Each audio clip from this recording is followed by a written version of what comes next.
دور ایک خوبصورت سے جنگل میں آپ کو آج ایک بادشاہ کی کہانی سناتے ہیں۔ اس بادشاہ کا خوبصورت سا محل تھا۔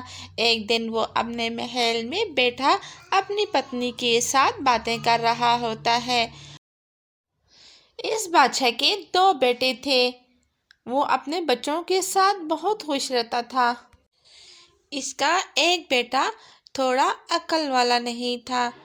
وہ جو بات آئی کر ڈالتا تھا، اسے اتنی سمجھ نہیں تھی۔ اس کا چھوٹا بیٹا بہت ہی عقل مند تھا۔ وہ بہت سمجھدار بھی تھا اور دونوں بہت ہی اچھے اور بہت ہی پیارے بیٹے تھے، لیکن بادشاہ ان کی وجہ سے پریشان بھی تھا۔ ایک دن وہ اپنی پتنی کے ساتھ بیٹھے باتیں کر رہا ہوتا ہے۔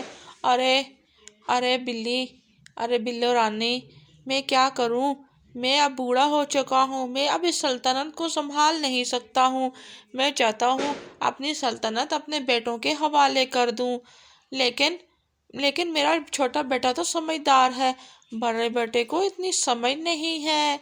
میں چاہتا ہوں ان میں سے چھوٹے بیٹے کو اپنی سلطنت دوں۔ اسی طرح کچھ دن گزر جاتے ہیں اور بادشاہ سلامت ایک دن اپنے بچوں کو اپنے دربار میں بلا کر کہتا ہے، ارے بچوں، میں 6 ماہ کے لیے کسی باہر کے ملک میں جا رہا ہوں اور میں نے تم لوگوں کے لیے ایک اچھی بات سوچی ہے، اور میں چاہتا ہوں جب میں 6 ماہ کے بعد واپس آؤں تم دونوں میں سے ایک کو اس سلطنت کا بادشاہ بناؤں گا، لیکن اس سلطنت کے بادشاہ کے لیے میں نے ایک شرط بھی رکھی ہے۔ میں جب باہر جاؤں گا تو میں تم لوگوں کو ایک گندم کی بوری دوں گا اور اس گندم کی بوری میں سے تم لوگ کھاؤ بھی گی، اور اس میں سے جب میں آؤں تو پوری گندم کی بوری بھی تم لوگوں کے پاس موجود ہو۔ یہ لو 2 گندم کی بوریاں، اور ان کو تم ان میں سے کھانا بھی، اور جب واپس آؤ یہ گندم کی بوریاں اسی طرح فل بھری ہونی چاہیے۔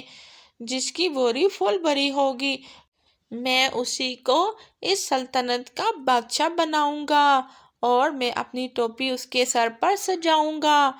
دونوں بیٹے بڑے پریشان ہوتے ہیں، لیکن ان میں سے بڑا بیٹا اپنے بابا سے کہتا ہے، ارے بابا، ہم اس میں سے کھائیں گے بھی، اور جب آپ واپس آئیے پوری بھری ہوئی ہو۔ ہاں، یہی کہا ہے میں نے، جس کی بوری بھری ہوگی اسے سلطنت ہی ملے گی۔ یہ کہہ کر بادشاہ سلامت خاموش ہو جاتے ہیں اور بچے سوچوں میں اور گم ہو جاتے ہیں۔ ابھی کل ہی میں یہاں سے چلا جاؤں گا، تم دونوں یہ ایک ایک بوری رکھ لو، اور واپس آ کر میں تم دونوں کی یہ بوریاں دیکھوں گا۔ اس طرح بادشاہ سلامت نے دونوں بیٹوں پر شرط رکھ لی تھی۔ دونوں بیٹوں کو سلطنت سنبھالنے کا تو بڑا ہی شوق تھا، لیکن وہ اس شرط کے بارے میں بھی گہری سوچوں میں گم تھے۔ چلے کچھ دن اور گزر جاتے ہیں اور وقت اور سمے گزرتا جاتا ہے، اور جبکہ چھوٹا بیٹا بہت سمجھدار تھا، بڑا بیٹا جا کر اس بوری کو صندوق میں بند کر دیتا ہے۔ ارے، میں اس کو صندوق میں بند کر دیتا ہوں، جب بابا واپس آیا تو میں نکال کر دکھا دوں گا پوری فل بوری اسی طرح بھری ہوئی، اور میں کھانے کے لیے باہر پکشیوں سے مانگ کر کھا لوں گا۔ ارے، میں وزیر کو کہوں گا، وہ میرے لیے دانا پانی کہیں سے مانگ کر لے آ جایا کرے گا۔ ارے، بوری تو میں فل بھری رہے گی اور میں ہی اس سلطنت کا بادشاہ بنوں گا۔ ہاں، میں بھیا کو، چھوٹے کو نہیں بننے دوں گا۔ چھوٹے کو اتنی سمجھ ہی نہیں ہے اور وہ تو اس بوری کو کھا ہی جائے گا۔ ارے، میں اس کو سنبھال کر تالا لگا کر رکھ دیتا ہوں۔ ارے، بابا جانے 6 ماہ بعد واپس آئیں گے، تبھی میں اس گندم کی بوری کو اس صندوق سے باہر نکالوں گا۔ میں تو کچھ نہ کچھ کھا کر گزارا کر ہی لوں گا، لیکن میں چھوٹے کو اس سلطنت کا بادشاہ نہیں بننے دوں گا۔ وہ تو مجھ سے چھوٹا ہے، میرا حق ہے اس سلطنت کا، لیکن بابا نے شرط جو ایسی رکھ لی ہی ہے، کیا کروں میں اب؟ یہ سوچ کر ٹنے نے ساری گندم اس صندوق میں بند کر دیتا ہے اور 6 ماہ کا انتظار کرنے کے لیے چھوڑ دیتا ہے۔ جبکہ دوسری طرف بڑا بیٹا ہواؤں میں اڑتے ہوئے کچھ سوچ رہا تھا۔ ارے مجھے اس گندم کو کسی کھیت میں بو دینا چاہیے۔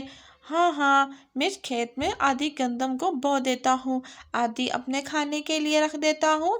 6 ماہ کے بعد ویسے بھی فصل تیار ہو جاتی ہے۔ جب بابا جانی واپس آئیں گے تو میری فصل تیار ہو جائے گی، بلکہ میری فصل اس توڑے سے بھی دگنا نکل آئے گی۔ ہاں، الو جلدی سے یہاں لگا دیتا ہوں۔ پھر چھوٹا بیٹا اس گندم کو اس زمین میں بو دیتا ہے اور 6 ماہ کا انتظار کرنے کے لیے رکھ دیتا ہے کہ میری گندم بڑی ہو جائے گی اور میں اس کی بوریاں بھر کر بابا جانی کو دکھا دوں گا اور میں ہی اسی سلطنت کا بادشاہ بن جاؤں گا۔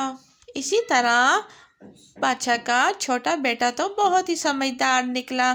اسی طرح کچھ وقت گزر جاتا ہے اور 6 ماہ گزر جاتے ہیں اور اس کا بابا جانی واپس آ جاتا ہے۔ جب بڑے بیٹے سے پوچھا جاتا ہے تمہاری گندم کہاں ہے اور مجھے دکھاؤ، وہ اپنا صندوق کھول کر اس گندم کو باہر نکالتا ہے۔ بابا یہ ہے میری گندم، دیکھو جیسے ہی رکھی ہے میں نے اس میں سے ایک دانہ بھی نہیں نکالا ہے۔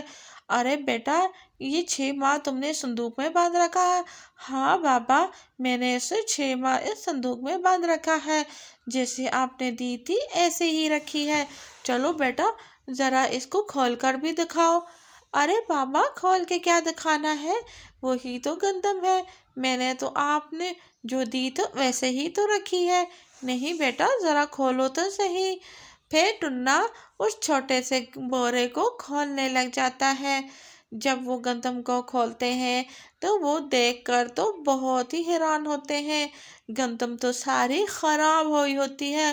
ارے یہ کیا، گندم تو ساری خراب ہو چکی ہے۔ ارے بیٹا یہ کیا، تم نے تو اس کو ہوا بھی نہیں لگنے دی اور نہ ہی تم نے اسے کھولا۔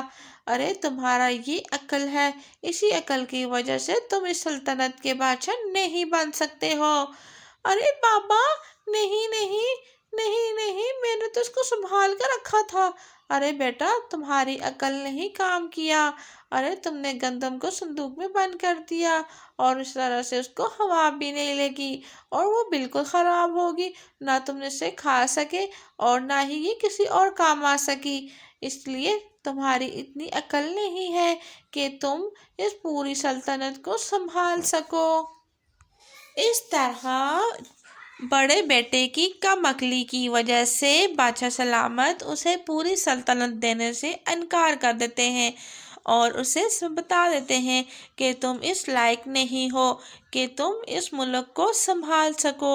ارے ہمیں تو ہر پکشی کو دیکھنا ہوتا ہے اور اس کی بھوک کا خیال رکھنا ہوتا ہے، تم تو اس ایک بورے کو سنبھال نہیں سکے۔ اور پھر بادشاہ سلامت چھوٹے بیٹے سے کہتا ہے ارے یہ اتنے سارے گندم کے بورے، ارے بابا یہ گندم کے بورے میں نے آپ لوگوں نے جو گندم کا بورا دیا تھا اس میں سے یہ میں نے کمایا ہے، آپ نے جو بوری دی اس میں سے میں نے آدھی گندم کھیت میں بو دی اور آدھی میں نے کھا لی تھی اور جو میں نے بوئی ہے اس سے ہی مجھے یہ منافع حاصل ہوا ہے۔ ارے بہت اچھے بیٹا بہت اچھے، آج کے بعد تم ہی اس بادشاہ ہو۔